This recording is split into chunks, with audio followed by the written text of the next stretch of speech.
kami nantinya, Pak. Kira-kira itu dulu, Pak, yang bisa saya sampaikan kepada Bapak Abednego Tarigan dan juga kepada Bapak Bupati Simalungun untuk Pak memperhatikan kami masyarakatmu ini, Pak. Kami memang sudah pernah bertemu dengan Bapak di kantor Bupati dan pada hari itu juga Bapak berjanji mau datang ke Siaporas, tapi mungkin karena hal-hal yang sibuk jadi Bapak nggak datang, dan pada saat ini datang Bapak bersama dengan dari KSP. Tolonglah Pak, dengarkan kami masyarakat Siaporas ini, keluhan kami, lindungi kami Pak sebagai masyarakatmu agar kami bisa sejahtera Pak. Dan kami pun sangat mendukung pembangunan yang dilakukan pemerintah, tapi kami juga meminta kepada Bapak, tolong Pak, kami dilindungi, diakui kami dan dihargai kami sebagai masyarakat. Terima kasih. Terima kasih buat Ibu. Salah satu mewakililah semua dulu ya. Cukup satu. Satu juga dari pemuda. Silakan. BBN. Sudah? Merasa sudah? Oke. Kita tuh serata. Oke. Sebagai perwakilan juga dari kaum bapak, kami sudah sepakat, saya sendiri. Mari kita tetap mengucapkan puji dan syukur kepada Tuhan Yang Maha Kuasa, karena atas kuasanya lah kita bisa sehat dan bisa bertemu di tempat kita ini, di rumah adat kita ini. Terima kasih terutama kepada Bapak KSP Abednego Tarigan. Saya sangat senang Bapak datang kemari. Sudah 2 kali kita ketemu di istana, tapi untuk bertemu di tempat ini baru kali ini. Kami sangat suka kita sekali. Dan harapan kami dengan adanya Bapak turun ke lapangan, kami yakin, saya yakin bahwa Tuhan sudah bekerja menunjukkan keadilan. Dan kami berharap inilah titik awal pengakuan masyarakat adat Siaporas. Menurut kami Pak ya, semoga begitu juga di pihak Bapak. Untuk itu kami ucapkan kepada Bapak dengan jajaran dari KSP. Juga Pak Bupati, sekali saya bilang bisa panggil tulang karena opung kami Bursinaga, anggi buru saya juga Bursinaga, jadi artinya sudah berlapis hula-hula kami secara ini ya, adat Batak. Kami sangat, karena tulang itu di atas taraf kami lah itu. Jadi terima kasih tulang, melihat Pak Bupati, mengaruham itu tempat nami. Tapi nggak disinggung inang, kita sudah pernah memang ketemu di sana, tapi mungkin masih banyak tugas yang lebih repot daripada Siaporas. Bagusannya dulu, mungkin menurut Bapak seperti itu, maka baru sekarang bisa ke Siaporas. Terima kasih. Itu mungkin juga atas kerjasamanya dengan Pak Abednego. Sedikit saya tambahkan, karena kami sering mendengar di Simalungun tidak ada tanah adat, kami merasa sedih juga itu. Tahun 1800 sebelum kami berangkat dari Samosir ke Siaporas, pertama sekali dia nyampe di Dolok Mauli. Setelah nyampe di Dolok Mauli, ditelusuri ke atas, ternyata ada sebidang tanah yang tidak pernah dijamah siapapun. Melihat ini dia merasa senang hatinya. Kemarilah aku pindah dari Samosir biar saya bertempat tinggal di sini. Siapa yang mau saya tanya di mana batas-batasnya ini? Ternyata ada Tuan Sipolha. Lalu ditemui Tuan Sipolha. Kebetulan Tuan Sipolha ini marga Manik. Kami marga Ambarita. Jadi kalau Ambarita ke Manik harus panggil abang. Setelah bertarompo, tanya marga, ternyata abang dia. Abang, saya melihat ada sebidang tanah di atas. Karena Sipolha itu agak di bawah Pak, dekat danau. Di atas sana ada sebidang tanah Pak. Abang, saya punya niat lo tertarik untuk buat kampung situ. Dan sudah beberapa lama aku di sini. Jadi datang Tuan Sipolha, ya baguslah itu. Kok masih ada situ. Tapi Bang, mari kita buat sekarang batas-batas Pak. Karena nanti saya punya anak, Bapak juga punya anak atau keturunan, supaya anak kita tidak saling menerobot. Mari kita buat batas. Lalu 2 batas, ada namanya sana Buah Mabar. Lalu diarahkan Tuan Sipolha, opung kami ke Raja Siantar.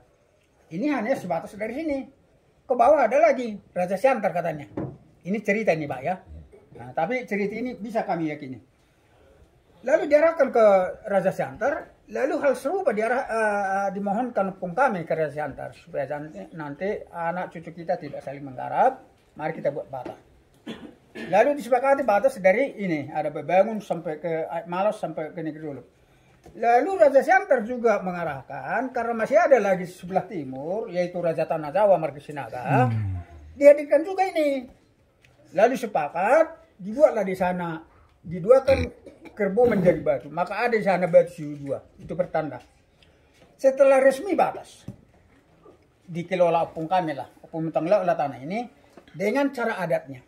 Adat yang pertama karena dulu sudah hutan, artinya mangimas lah, menebang kayu lah baru bisa menanam padi karena dulu harus padi yang ditanam, belum ada jahe, belum ada yang lain-lain.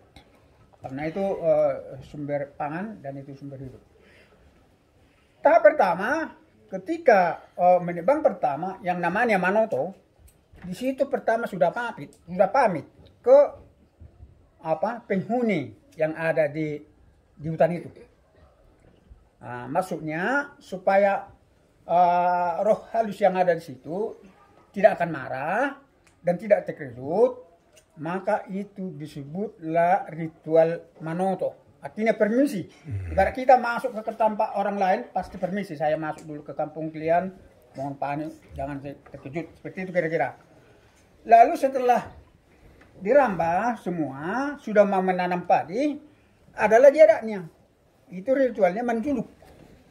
Menjuluk ini membuat permohonan kepada Opung Muladari Nabolon, Tuhan Yang Maha Kuasa, juga kepada Boras Patinyatano. Karena menurut kepercayaan kami, ada Boras Patinyatano yang menjunjung tanah ini. Lalu itu juga menumbuhkan supaya minyak dari tanah bangkit, supaya tanaman subur. Itu dihormati. Itu ritual yang kedua. Yang ketiga, setelah padi mau rusak, bunting, boltok, kami katakan boltok, sudah mau rusak, sudah mengeluarkan buah, ada juga ritualnya. Ritual namanya dikatakan mengancak.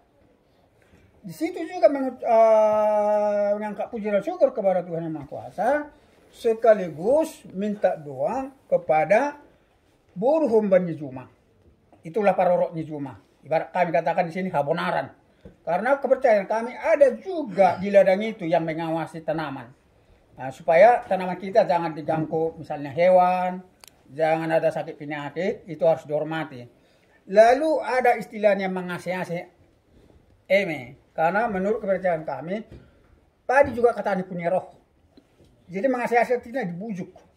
Siapa tahu sebelum entah kena pijat lah, entah kalau mengguris kena guris lah.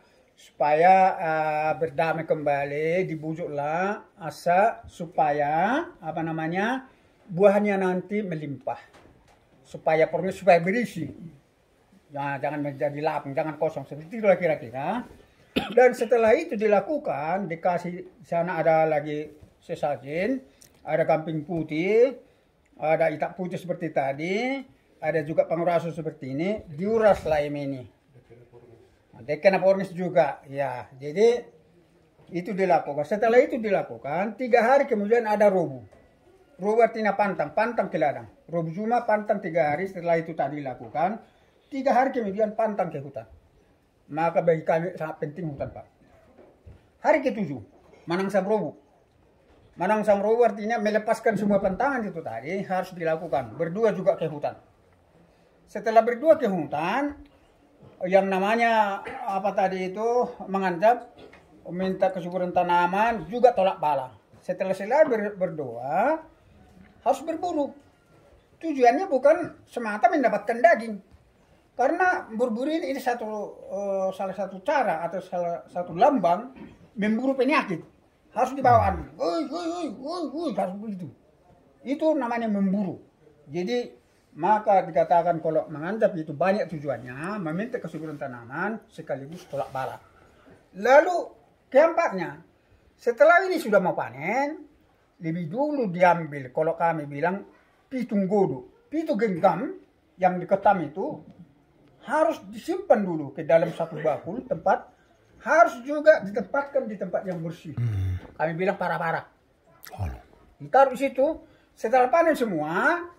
Yang pertama itu tadi ditumbuklah, Kami bilang di sini seperti tadi ada kita, ada lagi katanya tiba-tiba. Di Porsia sering itu ada dijual tiba-tiba yang ditumbuk misalnya pendek-pendek gitu, lalu dimasak nasi. Itu harus dijualkan juga ke opung Bulajane Bolon, karena itu bisa terjadi panen karena berkat dari opung Bulajane Bolon. Jadi itulah kenapa tanah siapa harus dikatakan tanah adat. Itu karena kami mengelolanya dengan cara adat. Tidak ada istilahnya mau mengarahkan suku Simalungun harus seperti kami, tidak. Karena tadi di tempat yang sudah disepakati batas-batas, di situ kami lakukan adat kami. Jadi banyak ocehan bagi kami. Kok kalian buat tanah adat Simalungun? Kami aja tidak punya tanah adat, tidak punya tanah adat, kata teman-teman. Aduh, tersayat hati kami. Di tempat kami ya, di tanah kami yang setelah diresmikan tadi kami lakukan adat kami. Kok dihina kami? Bagi kami adat ini termasuk agama kedua. Kami memang beragama Kristen, tapi ini juga tidak bisa kami lepaskan. Karena melalui inilah opung kami selamat. Dan itu ditanamkan harus kami lakukan. Itulah Pak bagian daripada kenapa siapa harus mengatakan ada tanah adat di Simalungun. Itulah tujuan kami sekaligus Pak Bupati. Karena Pak Bupati juga suku Simalungun. Maaf Pak, saya tidak menyinggung. Itulah alasan kami Pak. Jadi tadi tentang masalah. Mohon maaf kalau ada sini pendukung Orde Baru. Terus terang di zaman Orde Baru masuk TPL. Kami mau itu tanah, cobalah lawan Soeharto. Ini milik Soeharto. Biar diculik katanya. Akhirnya kami mentok. Tetapi Tuhan itu adil. Terjadi reformasi. Ya, orang bisa menyentuh haknya. Kami pun berbicara karena itu dulu tanah kami. Ada kampungnya. Kalau Bapak mau melihat nanti bisa. Tapi mungkin waktu tidak cukup. Kolam-kolamnya bambu-bambu. Perkampungan bekas kuburan sudah diangkat ke Tugu karena takut didoser TPL. Hilang opungnya, tulangnya. Nah itu masih ada. Lain lagi PT, lagi durian, lagi nangka yang sudah ditebang habis tidak bisa kami tunjukkan. Itu juga bagian. Itulah yang bisa kami buktikan. Tetapi Pak setelah menuntut ini banyak risiko Pak. Turunlah DPRD tahun 2000 ke lapangan. Betul enggak ini tanah siapa orang ini sesuai yang permohonan mereka, ada enggak kuburan arwah dan lain sebagainya. Akhirnya turun. Setelah ditelusuri, ada dari Bupati, ada dari BPN, juga dari TPL, dari masyarakat menyaksikan di lapangan bahwa benar itu. Lalu dibuat DPRD waktu zamannya Syekh Midun Saragi. Benar menurut penelitian kami sesuai dengan temuan itu benar pernah dihuni masyarakat Siaporas. Mohon penyelesaian dari pemerintah dalam hal ini Bupati pada saat itu Jun Hugo. Lalu kami bawa rekomendasi ke Jun Hugo. Hanya pada saat itu mungkin inilah berubah undang-undang peraturan. Menurut Jun Hugo harus ke pusat. Itu pun kalau masyarakat mau 150 hektar, saya punya wewenang. Jadi yang kami tuntut ini Pak sebenarnya semua 2000 hektar. 50 atau 49, tetapi yang menjadi masalah 1.500 yang masuk konsesi ke TPL. Jadi pada saat itu 1.500, Jun Hugo mengatakan 150, aduh terlalu sedikit Pak Bupati. Jadi maunya ya maunya semua lah Pak Bupati. Kan sedikitnya itu kami bilang. Kalau mau semua silakan ke pusat. Karena yang masukkan tanah Siaporas ke hutan negara, bukan dari kabupaten, dari pusat silakan ke pusat menteri. Akhirnya pendekatan ketemu dengan Bu Menteri 2018. 2018 lalu ada arahan dari Bu Menteri, ini sudah didaftar di Badan Registrasi Wilayah Adat. Pada saat itu belum Bu. Daftar segera karena itu salah satu syarat mendapatkan tanah adat. Lalu kami daftar, turun tim verifikasi dari pusat, banyak pertanyaan, masih ada tradisi, ada lagi barang-barang leluhur, pusaka, ada kami tunjukkan semua. Tidak beberapa lama diundang kami waktu pas hari Himas, hari perayaan masyarakat adat sedunia. Di sana diserahkan ketua berupa sertifikat ke kami. Lalu kemudian kami bawa lainnya ke Bu Menteri sesuai dengan arahan Bu Menteri sudah keluar Bu. Sudah bisa kembali tanah kami. Tunggu kita cabut konsesi TPL dulu dari Siaporas.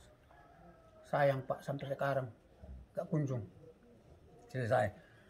Dan sudah dipenjara saya Pak 2004 1 tahun. Pas anak saya ada 2 kuliah, ada SMA, ada yang sedih. Yang menyayat hati saya, pulang dari penjara istriku sudah stroke. Memikirkan itu tadi, bagaimana nanti anakku bisa lanjut, sudah banyak uang. Kalau dia misalnya keluar sudah banyak uang, nggak tahan sarafnya, stroke sekarang. Itu paling menyedihkan bagi saya. Lebih sakit saya melihat istriku stroke daripada sakit di penjara. Dan sekarang ada lagi pengikutku, ada adikku, ada dari Batu. Diponis 9 bulan, dijalani dijalani 6 bulan. Dan bakalan ada lagi kalau saya lihat situasi, kalau ini berkembang, kalau Bapak pemerintah membiarkan, bakal lanjut lagi anak-anak muda. Tidak senang Pak, dan tidak mau diredam. Karena melihat bukti tadi. Dan mereka sudah merasa tersayat juga hatinya orang tuanya di penjara. Jadi orang ini tidak bisa diredam untuk stop. Dan memang kami pun mendukung sebenarnya. Karena memang itu tanah kami. Untuk itu supaya jangan terlalu panjang Pak, bosan Bapak nanti. Tolonglah. Apa tadi yang dikatakan pengurus kami. AMAN itu maksudnya Aliansi Masyarakat Nusantara. Kami sudah bergabung di dalam AMAN. Inilah salah satu pengurus di daerah. Pencadangan Pak. Supaya biarlah mereka TPL tidak bekerja. Biarlah kami juga tidak bekerja. Tetapi kami sehat Pak. Abang saya juga di depan sana rumahnya. Ada 5 tahun sakit-sakitan. Sesak napas. Kami juga ini Pak ya. Akibat daripada racun. Ada ibar saya, Pak Nopi namanya, sekarang juga sudah batu-batukan. Ada lagi abang saya di sana, dan baru meninggal 1. Begitulah motif penyakitnya. Kami juga nih, akibat dari keracunan. Karena orang itu di hutan, di atas, air kami di bawah. Jadi harapan kami, tolonglah ke Pak, khususnya Pak Abed Nego, yang dekat ke Bapak Presiden. Kami tahu, kami dengar Bapak itu baik, Pak Jokowi baik. Cuman kami belum menikmati kebaikan Bapak itu loh. Udah di periode mati-matian kami kampanye, mari Jokowi. Loh, di mana kebaikan sudah mau habis? Kapan lagi loh? Jadi itulah keharapan kami Pak Tarigan, tolonglah sampaikanlah kami. Sebelumnya kita nanti ke lapangan biar Bapak lihat di mana yang kami katakan dicemari. Bisa kita nanti buktikan Pak. Itulah mungkin dari saya. Atau mengerti, kalau memang ada masih mau ditambah silakan teman sudah itulah Pak, terima kasih lah atas